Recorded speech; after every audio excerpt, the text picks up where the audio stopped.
रहस्य जेव्हा रहस्य राहत नाही, तेव्हा साहजिकच ते सर्वांपर्यंत पोहोचावे अशी इच्छा बाळगली जाते.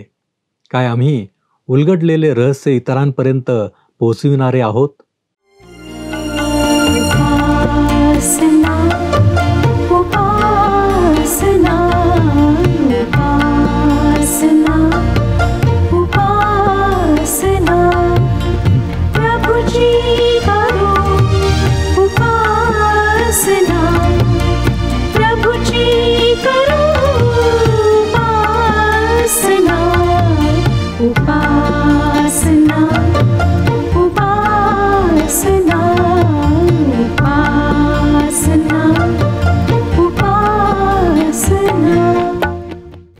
सर्व सृष्टीचा निर्माणकर्ता परमेश्वर याच्या नावाला मान, महिमा आणि गौरव सदा सर्व काळ असो.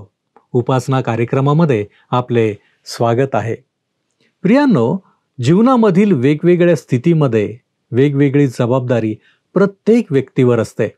बालपण, तारुण्य, प्रौढावस्था आणि उतार वयामध्येही वेगवेगळ्या जबाबदाऱ्या आपल्याला पार पाडाव्या लागतात.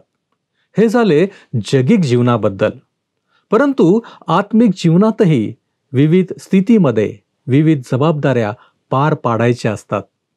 प्रियांनो, या दिवसांमध्ये आपण पौलाने लिहिलेल्या पत्राविषयी अभ्यास करीत असताना आपण पाहत होतो की पौलाची निवड देवाच्या द्वारे झाली. त्याच्यावरही जबाबदारी होती. ही जबाबदारी कोणती होती? पौलाने ती कशी पार पाडली? त्यासाठी त्याने इफिस येथील मंडळीला कसे सांगितले? या सर्व गोष्टी आपल्याला आजच्या अध्ययनात पाहावयास मिळणार आहेत. तर मग चला प्रियांनो, आपण आपल्या अध्ययनाची सुरुवात करूया. श्रोत्यांनो, ह्या दिवसांमध्ये आम्ही इफिसकरास पत्राचे अध्ययन करीत आहोत. 3ऱ्या अध्यायाला आम्ही सुरुवात केलेली आहे. पॉल इफिसकरास पत्र 3रा अध्याय 5व्या आणि 6व्या वचनात म्हणतो, ते रहस्य जसे आता आत्म्याच्याद्वारे त्याच्या पवित्र प्रेषितांना व संदेष्टांना प्रगट करून दाखविलेले आहे, तसे ते इतर पिढ्यांच्या मनुष्य संतानास कळविण्यात आले नव्हते. ते रहस्य हे की परराष्ट्रीय ख्रिस्त येशूच्या ठायी सुवार्तेच्या योगाने आमच्याबरोबर वतनबंधू, आमच्याबरोबर एक शरीर व आमच्याबरोबर अभिवचनाचे वाटेकरी आहेत. श्रोत्यांनो, पॉल निश्चितपणे या ठिकाणी स्पष्ट करतो की हे गुज त्याला एकट्याला प्रगट करण्यात आले नव्हते आणि पुढे तो ते गुज काय आहे याचे स्पष्टीकरण देतो. पूर्वीच्या काळातील मनुष्यांचे संतान व मंडळीतील प्रेषित व संदेष्टे यांच्यामध्ये प्रखर विरोध आहे. जुन्या करारातील कोणालाही मंडळीविषयी किंचितही कल्पना नव्हती. आता ती देवाच्या पवित्र प्रेषितांना प्रगट करण्यात आली आहेत. ते पवित्र आहेत कारण या कार्यासाठी परमेश्वराने त्यांना बाजूला काढले होते. संदेष्टे हे निश्चितपणे नवीन कराराच्या काळातील संदेष्टे होते. पवित्र आत्मा या गुजाचा शिक्षक आहे. जेव्हा प्रभू येशू ख्रिस्ताने आपल्या शिष्यांना पवित्र आत्म्याच्या आगमनाविषयी सांगितले, तेव्हा त्याने याच गोष्टीविषयी अभिवचन दिले. योहान कृशुभवर्तमान 16वा अध्याय 15व्या वचनात तो त्यांना म्हणाला, योहान कृशुभवर्तमान 16वा अध्याय 15वे वचन, जे काही पित्याचे आहे ते सर्व माझे आहे, म्हणून मी म्हणालो की जे माझे आहे त्यातून घेऊन ते तुम्हास विदित करील. या ठिकाणी तो पवित्र आत्म्याविषयी बोलत होता. आता गुज म्हणजे नक्की काय आहे? विदेशांचे तारण होईल हे सत्य म्हणजे ते गुज नाही. विदेशांचे तारण होईल अशी जुन्या कराराने स्पष्ट शिकवण दिली. त्या संदर्भात मी तुम्हाला काही जुन्या करारातील वचने सांगते. यशायाचे पुस्तक 11वा अध्याय 10वे वचन यामध्ये पवित्र शास्त्र आम्हाला सांगते. यशायाचे पुस्तक 11वा अध्याय 10वे वचन, त्या समयी असे होईल की राष्ट्रांकरिता ध्वजवत उभारलेल्या ईशायाच्या धुमाऱ्याला राष्ट्रे शरण येतील. त्याचे निवासस्थान गौरवयुक्त होईल. तसेच यशायाचे पुस्तक 60 अध्याय आणि 3रे वचन सांगते, राष्ट्रे तुझ्या प्रकाशाकडे येतील, राजे तुझ्या उदय प्रभेकडे येतील. आणखी यशायाने यशायाचे पुस्तक 42वा अध्याय आणि 6व्या वचनात म्हटले, मी परमेश्वराने न्यायाने तुला बोलाविले आहे, मी तुझा हात धरिला आहे, तुला राखिले आहे, तू लोकांना करार व राष्ट्रांना प्रकाश देणारा असे मी तुला करीन. या गोष्टीचा उल्लेख जखऱ्यानेही केला आहे. जखऱ्याचे पुस्तक 2 अध्याय 11 वचन सांगते, त्या दिवसात बहुत राष्ट्रे परमेश्वराला येऊन मिळतील व माझी प्रजा बनतील. मी तुझ्या ठाई वस्ती करीन, मग तुला समजेल की सेनाधीश परमेश्वराने मला तुझ्याकडे पाठविले आहे. आणि मलाकीच्या पुस्तकातही याचा उल्लेख आहे. मलाकीचे पुस्तक 1 अध्याय 11 वचन सांगते, कारण सूर्याच्या उगवतीपासून मावळतीपर्यंत राष्ट्रांमध्ये माझे नाम थोर आहे. माझ्या नामाप्रित्यर्थ प्रतिस्थळी धूप जाळतात व निर्दोष बळी अर्पितात, कारण माझे नाव राष्ट्रामध्ये थोर आहे, असे सेनाधीश परमेश्वर म्हणतो. याचा अर्थ असा की विदेशांचे तारण होईल हे ते गुज नाही, कारण ते जुन्या करारात अनेक ठिकाणी सांगण्यात आले आहे. मग हे गुज काय आहे? लक्षात घ्या की हे गुज म्हणजे यहुदी व यहुदीतर यांना एका पातळीवर आणण्यात येईल. ख्रिस्तावरील विश्वासाच्या द्वारे त्या दोघांनाही एक शरीर म्हणजे मंडळी बनविण्यात आले आहे व या नवीन शरीराचे मस्तक ख्रिस्त आहे. आता मानव जातीच्या विभाजनाची 3 अंगे आहेत. ती अशी: 2000 वर्षांपर्यंत व अधिक काळ आदम ते अब्रामापर्यंत सर्व लोक विदेशी होते. त्यानंतर 2000 वर्षांपर्यंत अब्राहम ते ख्रिस्तापर्यंत लोक एकतर यहुदी किंवा यहुदीतर होते. आणि आता 3 अंगे असलेले तिसरे विभाजन म्हणजे 50व्या दिवसाच्या सणापासून ते मंडळीला स्वर्गात घेतले जाईपर्यंत, म्हणजे 2000 वर्षांपेक्षा अधिक काळ लोक 3 विभागामध्ये विभागल्या जातात: यहुदी, यहुदीतर आणि विश्वासणारे म्हणजे मंडळी. पौलाने करिंथकरांना लिहिलेल्या पहिल्या पत्रात या गोष्टीचा संदर्भ दिला. करिंथकरास पहिले पत्र 10 अध्याय 32 वचन, यामध्ये तो म्हणतो, यहुद्यास, हेल्लेण्यास व देवाच्या मंडळीसही अडखविणारे होऊ नका. पौलाने या वचनात संपूर्ण मानव जातीचा समावेश केला. जरी जुन्या करारात मंडळीची प्रतिरूपे असली तरी मंडळी जुन्या करारात खरोखर नाही. येशू ख्रिस्ताने म्हटले, या खडकावर मी आपली मंडळी उभारीन. आणि तो हे बोलला ते भविष्याविषयी होते. ख्रिस्त स्वर्गात परत गेल्यानंतर 50व्या दिवसाच्या सणाच्या दिवशी मंडळी उदयास आली. आणि या दिवसानंतर मंडळी उदयास आली असे म्हणणे म्हणजे मंडळीला सयामी जुळे समजणे, म्हणजे यहुदी मंडळी व यहुदीतर मंडळी एकाच वेळेस बरोबर अस्तित्वात होती असे म्हणणे आहे. जेव्हा मंडळी उदयास आली तेव्हा ती यहुद्यांची होती ही गोष्ट खरी आहे, परंतु स्थित्यंतराचा एक काळ होता जेव्हा यहुदीतरांना मंडळीमध्ये आणण्यात आले. मंडळी यहुदी व यहुदीतरांनी बनलेले एक शरीर आहे आणि ख्रिस्त त्या शरीराचे मस्तक आहे.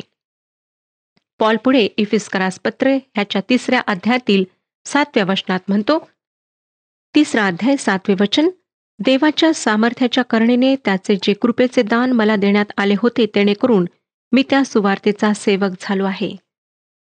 पौलाची नम्रता या ठिकाणी दिसून येते. आपण विदेशांकरिता नेमलेले प्रेषित आहोत याबद्दल गर्व बाळगून तो असे म्हणत नाही की या गोष्टीमुळे त्याला त्या गुजाचे ज्ञान प्राप्त झाले व म्हणून त्याची जागा, त्याचे स्थान इतरांपेक्षा श्रेष्ठ आहे. तो फक्त डियाकॉनस ही पदवी स्वतःला घेतो, म्हणजे तो स्वतःकडे फक्त सेवक ही पदवी घेतो.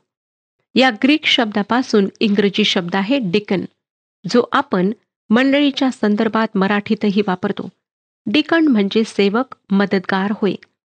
शौल एक गर्विष्ठ परुषी होता, परंतु देवाच्या कृपेच्या दानाने शौलाचे परिवर्तन झाले व तो आता येशू ख्रिस्ताचा बंदिवान प्रेषित पौल बनला. त्याला एका समूहातून काढण्यात आले व दुसऱ्या समूहात ठेवण्यात आले. तो आता ख्रिस्ताच्या शरीराचे अवयव आहे.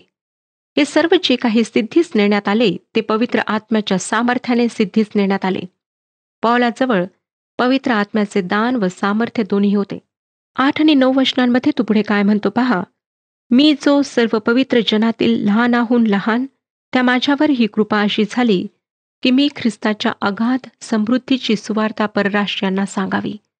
आणि ज्याने सर्व काही निर्माण केले त्या देवाच्या ठाई युगाती कालापासून गुप्त राहिलेल्या रहस्याची व्यवस्था काय हे सर्वांना प्रकाशित करून दाखवावे. प्रिय श्रोत्यांनो, पॉल अत्यंत बुद्धिमान होता. तो एक आवेशी परुषी होता, प्रचंड ज्ञानी होता, परंतु या ठिकाणी तो देवाच्या समोर नम्रतेने स्वतःचे लहानपण कबूल करीत आहे. आपल्याला देवाच्या कृपेने हे गुज विदेशांना सांगण्याची आज्ञा मिळाली हेच तो या ठिकाणी सांगत आहे. ही गोष्ट तुमच्या व माझ्याकरिता फार महत्वाची आहे की आज ख्रिस्तावरील विश्वासाच्या द्वारे आम्ही यहुदी नसताना यहुद्यांच्या बरोबरीचे लोक झालो आहोत. यहुद्यांबरोबर आम्हालाही देवाचे विशेष लोक बनण्याचा विशेष अधिकार प्राप्त झाला आहे. आम्ही आपल्या ख्रिस्तावरील विश्वासाच्या द्वारे देवाचे पुत्र व कन्या झालो आहोत व आमच्यापैकी कोणी बढाई मारावी म्हणून ही गोष्ट कर्माने नव्हे तर देवाच्या कृपेने झाली आहे. आज तुम्ही हा विशेष अधिकार प्राप्त झालेले लोक आहात काय? ख्रिस्ताकडे या. त्याच्या वधस्तंभावरील मृत्यूवर त्यानंतरच्या त्याच्या पुनरुत्थानावर विश्वास ठेवा. या अध्यायाच्या 8व्या वचनात आम्ही वाचले की पॉल म्हणतो, मी जो लहानातला लहान. यात त्याने तमभाव वापरला आहे. प्रेषित म्हणून पौलाने नम्रतेची जागा घेतली आहे.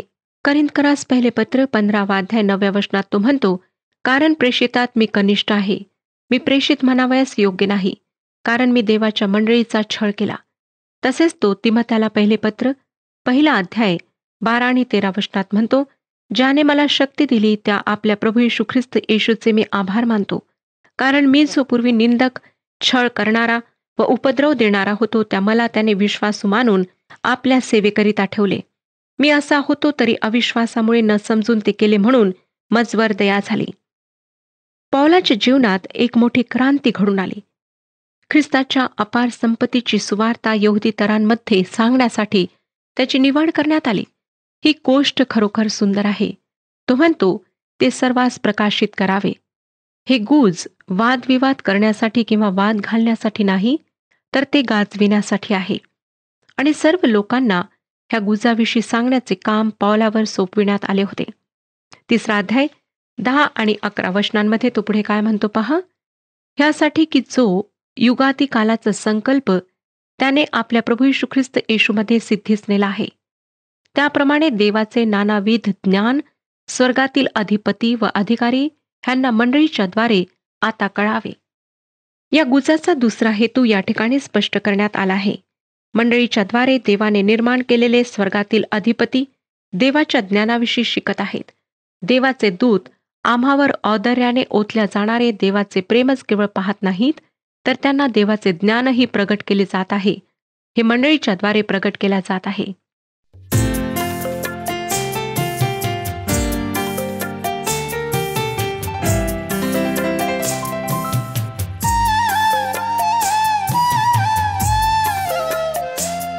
तू साज माझ्या जीवाचा आहेस गीत मनाचा.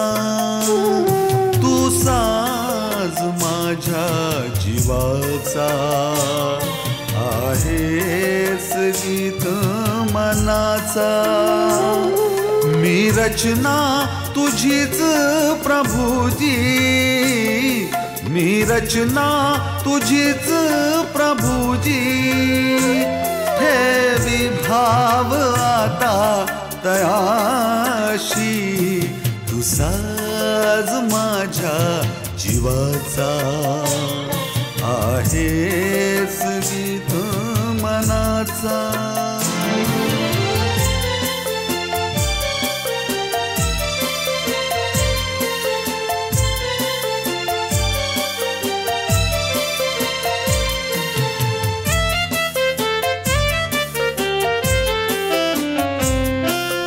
येशूची प्रीती वर्णी त्रिभुवनात वानीती. सदा नवीती वाटी ती मलाही आता वदावी. प्रीती प्रभूची गावी, प्रीती प्रभूची गावी. त्याची ही कृत्ये वर्णावी. तू साज माझ्या जीवाचा आहेस गीत मनाचा.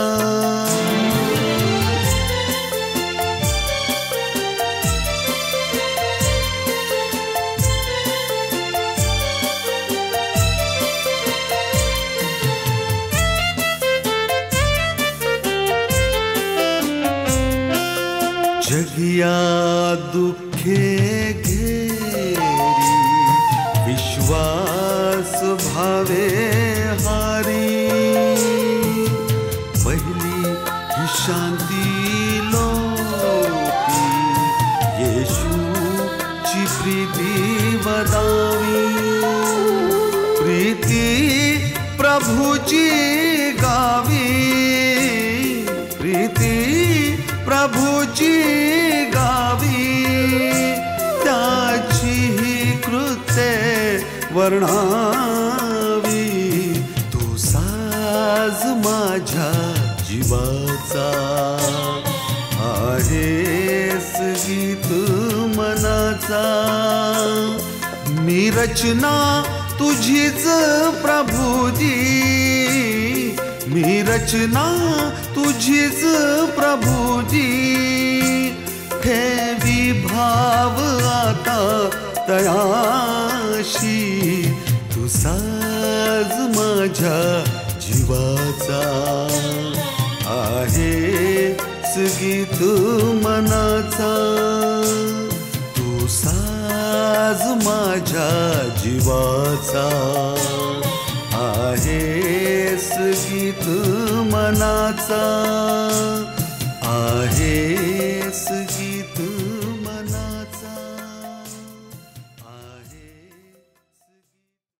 पॉल पुढे इफिस्करास पत्र 3 अध्याय आणि 12 वचनात म्हणतो, त्या प्रभूच्या ठाई आपल्याला त्याच्यावरील विश्वासाने धैर्य व भरोसापूर्वक प्रवेश ही मिळाली आहेत. आम्ही जे विदेशी विश्वासणारे व छळ करणारा पॉल आम्हाला देवासमोर जाण्याचे स्वातंत्र्य व त्याच्याकडे जाण्याचा मार्ग मिळाला आहे, हे ख्रिस्तामध्ये शक्य झाले आहे. तुम्ही व मी अपराधी आहोत व यशाया संदेष्टा म्हणतो त्याप्रमाणे आम्ही अशुद्ध ओठांचे लोक अशुद्ध ओठांच्या लोकांमध्ये वस्ती करणारे आहोत व अत्यंत पवित्र असलेल्या प्रभू परमेश्वराकडे जाण्याची पात्रता व लायकी आमच्यामध्ये नाही. आम्ही आमच्या चांगुलपणाने व प्रयत्नांनी त्याच्यापर्यंत पोहोचूही शकत नाही, परंतु त्या दयाळू परमेश्वराची स्तुती असो की त्याने आम्हाला ख्रिस्ताच्याद्वारे त्याच्या समोर जाण्याचा मार्ग मोकळा केला. आपण अपराधी असताना चुका केल्या असताना आपल्या वडिलांच्या समोर जाण्याचे धाडस होत नाही. अशा वेळेस वडिलांचा राग त्यांची शिक्षा याच गोष्टींना आम्ही पात्र असतो. विचार करा की आमच्या चुकांची शिक्षा वडील आपल्याच एका मुलाला देतात, म्हणजे आमच्यातील एकाला देतात व त्याने आमची शिक्षा भोगली म्हणून आमच्यावर आपला क्रोध ओतण्यापासून ते स्वतःला आवरतात. तसेच हे सर्व आहे. ख्रिस्ताने आमच्या वतीने आमच्या अपराधांची शिक्षा भोगली. यशायाचे पुस्तक 53 अध्याय 4 ते 6 वचने आम्हाला सांगतात, खचितच त्याने आमची दुखणी आपणावर घेतली आहेत आणि आमची दुःखे उचलून घेतली आहेत. आम्ही त्याला मारलेला, देवाने हाणलेला आणि पिडलेला असे मानले, परंतु तो आमच्या अपराधांमुळे घायल झालेला होता. तो आमच्या अन्यायामुळे चेचलेला होता. आमची शांती साधण्याची शिक्षा त्याच्यावर पडली होती आणि त्याला मारलेल्या फटक्यांनी आम्हास आरोग्य मिळाले आहे. आम्ही सर्व मेंढरांसारखे भटकलो आहोत. आम्ही प्रत्येक आपापल्या मार्गात वळला आहोत आणि यहोवाने आम्हा सर्वांचा अन्याय त्याच्यावर ठेविला आहे. श्रोत्यानो, येशू ख्रिस्ताने तुमच्या व माझ्या खातर सर्व प्रकारच्या शारीरिक, मानसिक व आत्मिक यातना भोगल्या. आमच्या पापांची खंडणी त्याने अशा प्रकारे भरून दिली म्हणून तो देवासमोर आमचे नीतिमत्व असे गणला गेला आहे. म्हणून जेव्हा ख्रिस्ताच्या नावात आम्ही सेनाधीश परमेश्वराकडे जातो, तेव्हा तो आमचे अपराधीपण लक्षात घेत नाही, तर ख्रिस्ताचे नीतिमत्व आमच्या ठाई ठेवलेले असे तो पाहतो व आमच्या प्रार्थनांची उत्तरे देतो. म्हणूनच पॉल या 3 अध्यायात म्हणत आहे की ख्रिस्तावरच्या विश्वासाद्वारे आम्हाला देवासमोर जाण्याचे धैर्य व निर्भय प्रवेश अशी मिळाली आहेत. खरोखर परमेश्वराने हा मार्ग जर ख्रिस्ताद्वारे आमच्यासाठी त्याच्याजवळ पोहोचण्याचा उपलब्ध करून दिला नसता, तर आम्ही कधीच त्याला आमचा स्वर्गीय पिता, आमचा पिता असे म्हणू शकलो नसतो. देवाच्या या दयेबद्दल त्याची स्तुती असो. पॉल पुढे इफिस्करास पत्र 3 अध्याय आणि 13 वचनात म्हणतो, म्हणून मी विनंती करीतो की तुम्हा प्रित्यर्थ मला होणाऱ्या क्लेशांमुळे तुम्ही खचू नये, ते तुम्हास भूषणावह आहेत. पॉल त्यांना आजर करून म्हणत आहे की त्याच्या क्लेशांमुळे त्यांनी खचू नये, कारण ते त्यांच्यासाठी भूषणावह आहेत. पौलाने जे गुज स्पष्ट केले त्या गुजाच्या महान ध्येयाकरिता पौल विदेशांसाठीचा प्रेषित म्हणून कैद भोगायला तयार आहे. पौलाच्या कैदेमुळे इफिस्करांनी खचू नये, निराश होऊ नये अशी पौलाची इच्छा होती, कारण त्याच्या कैदेमुळे त्याचे स्वतःचे भले व इफिस्करांचे गौरव होत आहे.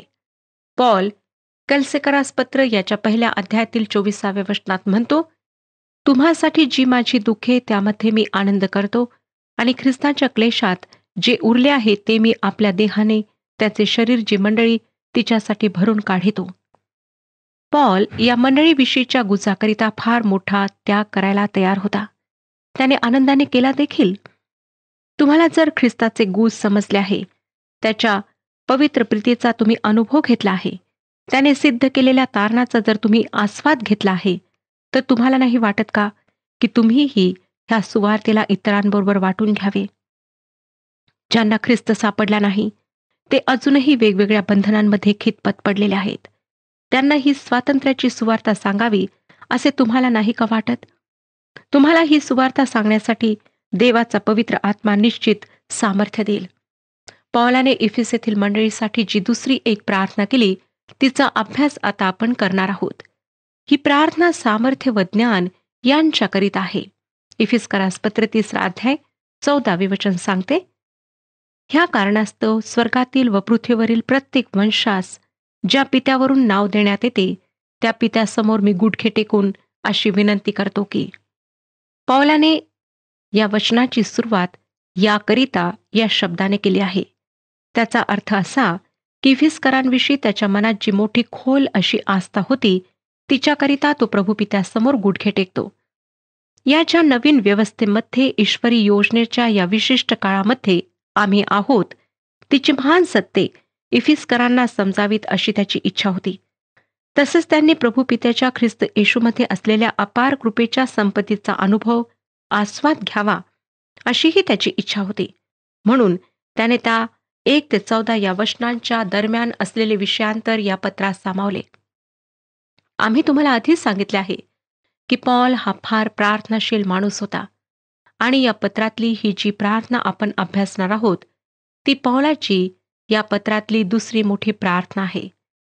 आपण पाहिले श्रोत्यांनो की पौलाने मंडळीला देवाची कविता, पवित्र आत्म्याचे मंदिर, युगाती कालापासून देवाजवळ असलेले गुज असे पाहिले. आता विश्वासणाऱ्यांच्या जीवनात ही महान सत्ये वास्तवता बनावीत याकरिता तो प्रार्थना करीत आहे. पौलाने मांडलेल्या मूलभूत सिद्धांतांना त्याच्या प्रार्थनांची ही जोड आहे. त्याने नुसते शिकवले नाही तर जे त्याने शिकवले ते विश्वासणाऱ्यांनी अनुसरावे यासाठी त्याने प्रार्थनाही केली. जेव्हा आम्ही कोणा अविश्वासणाऱ्याला आपली साक्ष सांगतो, सुवार्ता सांगतो, तेव्हा ते सांगण्याआधी व सांगितल्यानंतरही त्या व्यक्तीकरिता प्रभू पित्याजवळ मध्यस्थीची प्रार्थना करणे फार जरुरीचे असते. कारण सैतान फार धूर्त आहे.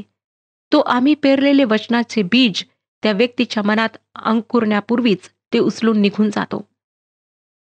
पौलाने इफिसेतील विश्वासणाऱ्या मंडळीला ख्रिस्ती विश्वास व मंडळी यांच्याविषयी महान सत्य सांगितली व त्यांच्याकरिता प्रार्थनाही केली. पौलाच्या प्रार्थनेचे आणखी एक वैशिष्ट्य आम्हाला या ठिकाणी पाहायला मिळते. तो म्हणतो की मी पित्यासमोर गुडघे टेकले. यावरून तो प्रार्थनेकरिता कसा बसत असे हे दिसून येते. आमचे अंतकरण नम्र भावाने प्रार्थनेत असणे फार महत्वाचे आहे.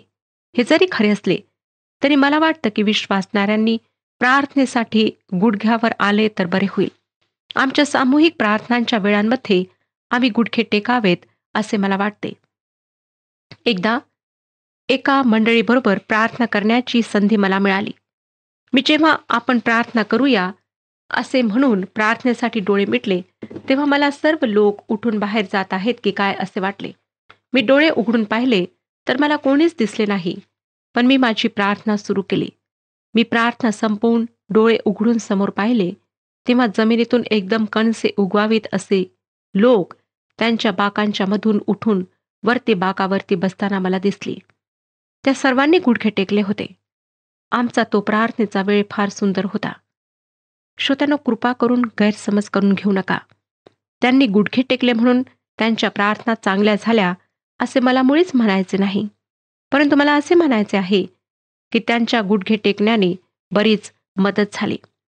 तुम्ही कधी खुर्ची किंवा पलंग यांच्या आधारे किंवा कसलाही आधार न घेता कधी गुडघे टेकून प्रार्थना केली आहे काय?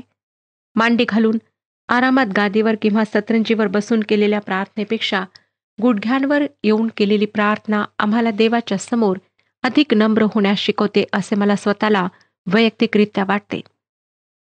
प्रार्थनेच्या वेळेस आमचे शरीर, आत्मा व मन तिन्हीही देवासमोर नम्रतेच्या स्थितीत आणणे गुडघ्यावर केलेल्या प्रार्थनेने सहज शक्य होते असे मला वाटते. परंतु सर्वात महत्त्वाची गोष्ट ही आहे की आमचे हृदय परमेश्वरासमोर नम्र असायला हवे.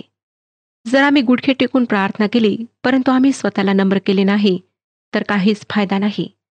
म्हणून श्रोत्यानो, सर्वप्रथम परमेश्वराच्या समक्षतेत नम्र व्हायला शिका आणि मग पहा की कशा प्रकारे तुम्हाला आशीर्वाद प्राप्त होतो.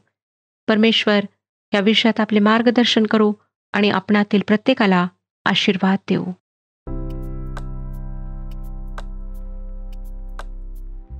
मागील कार्यक्रमातील प्रश्नाचे उत्तर आहे बी.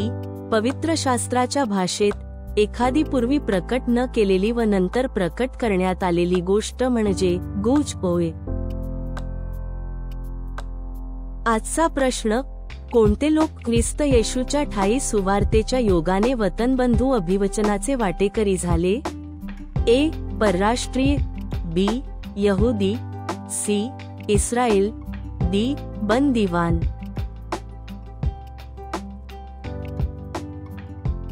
प्रियांनो, या प्रश्नाचे उत्तर उद्या सकाळी 6 वाजण्याच्या आधी पर्याय ए, बी, सी किंवा डी लिहून आपले नाव, पत्ता आणि ठिकाण यासोबत मोबाईल नंबर 7021474742 वर SMS किंवा व्हॉट्सॲप करा. प्रियांनो, माझी खात्री आहे की आजचे अध्ययन आपणास आशीर्वादाचे झाले असेल. आम्ही पाहिले की परराष्ट्रीयांचे तारण व्हावे हे रहस्य नव्हते, तर ते वेगळे असे रहस्य होते. ते रहस्य म्हणजे यहुदी व यहुदीतरांना एकाच स्तरावर आणावे. पौलाच्या या रहस्याचा सेवक म्हणून भूमिकेवर प्रकाश कसा टाकण्यात आला हेही आपण आज पाहिले. तसेच शेवटी इफिसकरांसाठी केलेल्या प्रार्थनेद्वारे देवाप्रती त्याची नम्रता आणि आदर व्यक्त झालेला आम्ही पाहिला. प्रियांनो, काय आम्ही आमच्या जीवनात प्रार्थनेमध्ये नम्रता धारण करतो? काय आम्ही मंडळीची आत्मिक वाढ आणि ऐक्य वाढवण्यासाठी झटतो? यावर आपण जरूर विचार करा. आपण प्रार्थना करूया. आमच्यावरती प्रीती करणाऱ्या आमच्या महान प्रेमळ परमेश्वरा, आम्ही तुझ्या सानिध्यामध्ये आलेलो आहोत आणि प्रभूजी, दरवेळेस तू आम्हाला नवीन नवीन गोष्टी शिकवतोस. आज तू आम्हाला अंतर्मुख केलेला आहेस यासाठी की प्रभूजी आम्ही नम्रता धारण करावी आणि आम्ही तुझ्या सानिध्यामध्ये यावं. होय प्रभूजी, आज आम्ही तुझ्या चरणापाशी आलेलो असताना आम्ही तुला विनंती करतो, आमच्यामध्ये जे काही अशक्तपण आहे ते सर्व तू काढून टाक आणि परमेश्वर देवप्पा, तुझ्यासाठी, तुझ्या राज्यासाठी तू आम्हाला सिद्ध असं कर. प्रभूजी, आमची खात्री आहे तू आमचा उपयोग करून घेत आहेस आणि इथून पुढं देखील करून घेणार आहेस. आम्ही धन्यवाद देतो, तुझी स्तुती करतो, तुझे आभार मानतो. येशू ख्रिस्त आमचा प्रभू याच्याद्वारे ही प्रार्थना करतो म्हणून तू ऐक. आमेन. प्रभू समोर नम्र व्हा, म्हणजे तो तुम्हाला उच्च करील. प्रभू आपणास सहाय्य करो.